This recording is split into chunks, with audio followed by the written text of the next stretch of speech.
Let's take a run through the field when you export to Excel on the tab Options. First of all, you enter the starting date, meaning the first date you want the columns to be built from.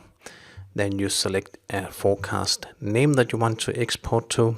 You select how many periods, and of course the more periods, the longer time it takes if the calculation is heavy.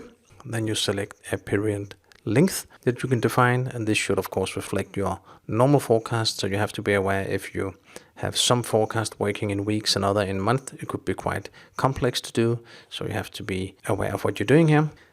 You can select forecast type, sales or component forecast or both, which reflects or applies to Microsoft Business Central standard forecast type. Then you can divide into item categories if you're using item categories on your item card and you want the forecast to be divided into that. So you have a bundle of item categories in the beginning and then later on, etc. And you can select to only include lines with quantities, meaning if you have many items where you don't have any movements or any forecast, they will just be left out of the export. So these are the fields on the option tabs.